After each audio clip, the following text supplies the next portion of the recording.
বাইনা ইয়াদাই সাআতি সিনিনা খাদ্দা ইউসাদ্দাকু বিহাল কাযিব।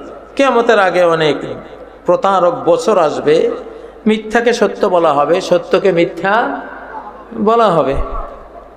এটা তো এখনকার একেবারে ডাল ভাত বিষয়টা, ঠিক না? যত অ্যাড দেখেন, এই জিনিসটা এত ভালো, এত উপকার, এটা খেলে আপনার আর শরীর স্বাস্থ্যে আর কোনো রকমের অভাব, এনার্জির কোনো অভাব কিছু নাই। ও 1-2 বছর খাওয়ার পরে দেখা গেল যে পরীক্ষা করে, হায় হ্যাঁ আপনার কিডনি ফেলিওর, ঠিক কিনা? তাহলে 2 বছর পরে বুঝলেন যে এতদিন এই অ্যাড দিয়ে, অ্যাডে প্রভাবিত হয়ে যা খেলাম, এই লোক তো ধোঁকাবাজ, আমার ধোঁকা দিয়ে আমার কিডনিটা ধ্বংস করে দিল, ঠিক না?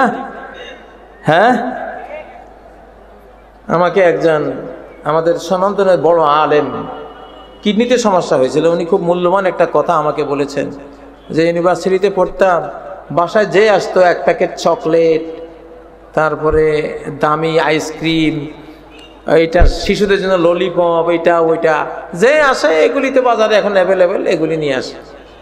নিজেও খেয়েছি, শিশুদেরকে খাইয়েছি। সেই খাওয়ার পরিণতি এখন ভুগলাম, কিডনি নাই, কিডনি শেষ হয়ে গেল, কিডনি ক্ষতিগ্রস্ত হয়ে গেল। সুবহানাল্লাহ।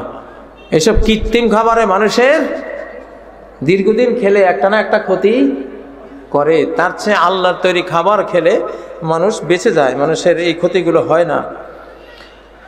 তো মানুষ অ্যাড দেখে, মিথ্যা অ্যাড দেখে, মিথ্যা চাকচক্য দেখে এগুলির প্রতি ঝোঁকে, কিন্তু এই চাকচক্যের ভিতরে অনেক ধোঁকা আছে। কি আছে? অনেক ধোঁকা আছে।